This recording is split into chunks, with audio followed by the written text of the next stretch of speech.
A teacher is not a teacher without students. Students are not students without a teacher. Teachers and students need to work together to make the classroom a successful place. A teacher is one of the most important individuals in a child's life.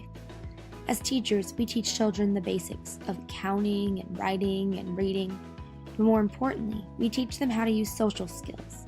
We teach them basic life skills, but one of the most valuable things we teach our students is to believe in themselves and to never stop trying.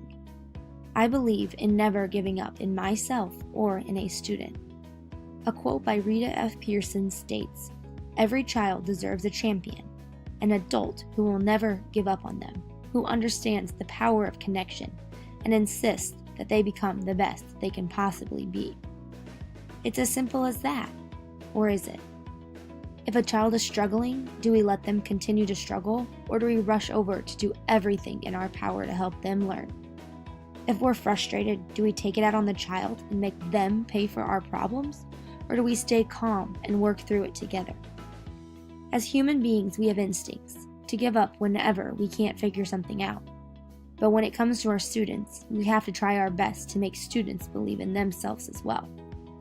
To be a good teacher is to be willing to go the extra mile to help a student, to try every possible solution to help them achieve their goals. We cannot look at a student and give up on them just because of the biases that we have in our life. Before coming to Bradley, I had many biases, but who doesn't? Before going into any ESL classroom, I had the thought in my mind that I would not be able to teach them. I felt like I would have no patience and get stressed out that they didn't know what I was talking about. I felt defeated, and I hadn't even started yet. After being in class and learning how to be a teacher, I have become more patient and understanding of ESL students and all the things that they bring to our classroom. I have learned that you have to be an advocate for them and to believe in them every step of the way.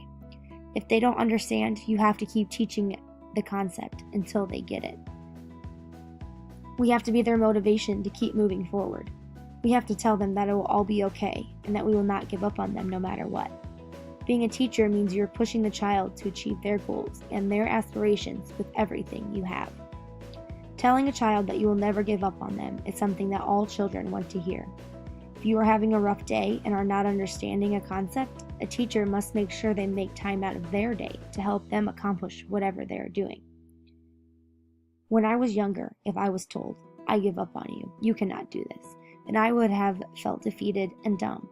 I would have thought I was not good enough, and I would have gotten the idea in my head that it doesn't matter if I do my work because, like my teacher said, I can't do it.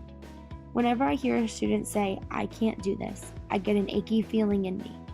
They are giving up on themselves before they even ask for help or try to figure out a solution. I immediately go to them and tell them, "Yes, you can." Then I help them figure out what is wrong and how to fix it. When in a bilingual class, the student couldn't quite understand what I was asking him to do or the instructions of the assignment. He was getting frustrated, but so was I. I didn't speak Spanish, and so he didn't understand me. He didn't know what the instructions were or why the answer was wrong or anything that I was trying to explain to him. I felt defeated. I eventually tried talking really slow and got a Spanish dictionary out. After a few more times, he understood the problem and he was able to do it. He was so excited, and I was happy that neither of us gave up and we worked together. As teachers, we have to try. We have to try to help the students to the best of our knowledge and ability. We have to try to give them a peace of mind. We have to try to make them change their negative mind. Even though this might not always work, as long as we try and show them that we are not giving up on them, they will start to understand that we know they can do it and they should believe in themselves as much as we believe in them.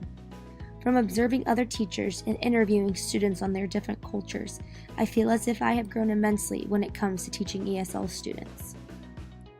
We have all had the thought in our minds that we want to give up on what we are doing or give up on who we are teaching. After the 10th time of doing something, you get discouraged and just want to throw something. Don't let today's troubles bring you down. Don't let life's little obstacles keep you from trying. Don't let your fears keep you from dreaming. Don't give up for any reason. Believe in yourself. Quoted unknown. What I have learned in my life is to stop, take a break, do something else, and come back to it either later that day or another day. Giving yourself or the student a break on what they are struggling on gives them a chance to recuperate and try to figure out new ways to accomplish troubling tasks. We have classrooms of future nurses, firefighters, engineers, lawyers, doctors, and maybe even the future president. If you give up on a student, then they give up on themselves, and there's no coming back from a student who shuts down. So as teachers, we have to keep a positive attitude, have a smile on our face, and never give up on ourselves or on our students. And one day, we hope that a child will look back at us and think, she never gave up on me, and that is why I am who I am today.